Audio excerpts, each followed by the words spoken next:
Hi everyone, welcome back to my life coaching channel. My name is Andrea and I'm so glad you are here. If you're liking my content so far, go ahead and hit that like button and subscribe.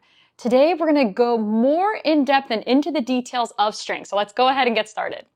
If you all haven't seen my previous video that is a quick summary of strengths, go ahead and check it out in the link above because today we're going to go in depth about it. Again, strengths is about focusing on your natural talent and what you're naturally good at rather than your weaknesses. So knowing your strengths gives you a language and a tool to help amplify your life in a variety of ways. Clifton is the person who started the strengths philosophy, and he's actually known as the grandfather of positive psychology. And he was also a World War II veteran. But as his career, he was a professor and did a lot of research. And he actually sat there one day and thought to himself, why don't we study what people do well at rather than focusing on what they're failing at or need to improve on?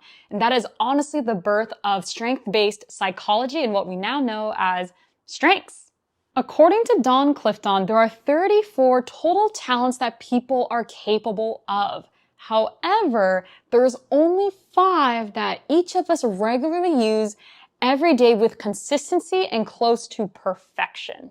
That is called our top 5. With his research, Clifton found out this amazing statistic that only 1 in 33 million have the same top 5 as you. And so that is just so significant to understanding that you are rare and special as you are. A lot of people actually tend to mix up talent and strengths together as if they're the same, but backed by Clifton's research, talents and strengths are actually different. A talent is what you have, again, a natural gift, but a strength is a talent you have that you embrace, that you acknowledge and use intentionally in your life, and that you take it upon yourself to practice.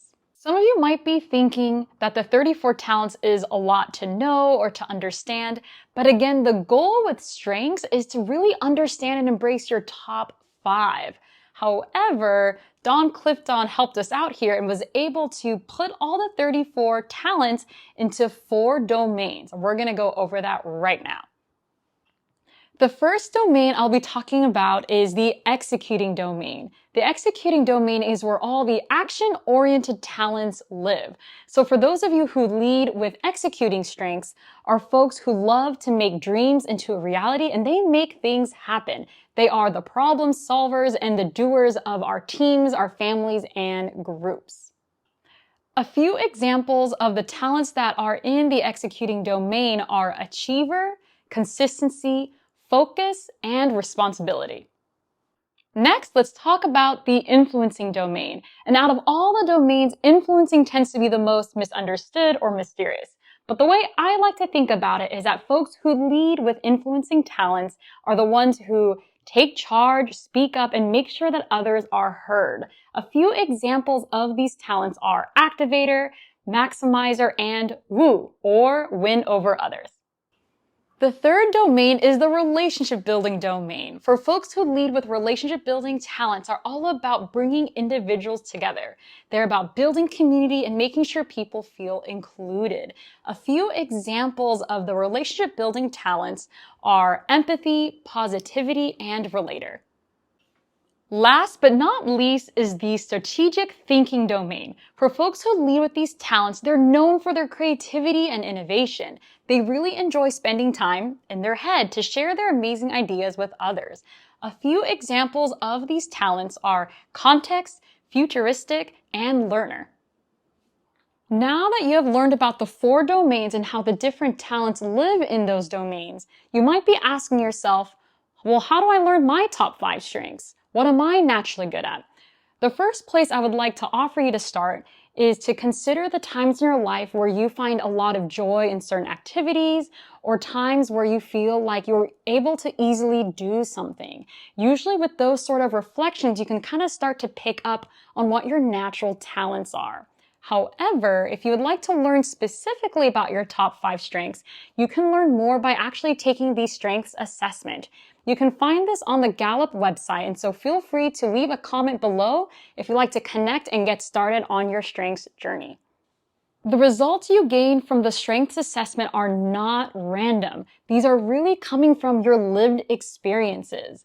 A few examples of how strengths can show up is, let's say, how you are able to easily remember people's names, you can solve puzzles easily, to even being a strong, natural public speaker. These are all different examples of lived experiences that can show up as your strengths. You just need to learn how to name them, and the assessment can help you with that.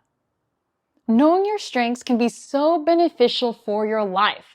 Knowing your strengths can help bring clarity to your career, and it can even help you navigate some relationship dynamics. Knowing your strengths can also build up your confidence and help you just feel more aligned with yourself. Sometimes knowing your strengths isn't enough, especially if you want to take advantage of your strengths and use them to achieve your personal or career goals. And that's where a strengths coach can help. As a coach, I can help you not only discover your strengths, but also help you create strategies to use your strengths in a way that will benefit your life. Don't let your talents stay talents. There's so much goodness ahead of you, and everything you need is already inside you. That means learning about your own strengths. So let's go ahead and get connected. Check out my website, and don't forget to like and subscribe if you enjoyed this content and want to keep learning more. Thank you so much. Have a great day.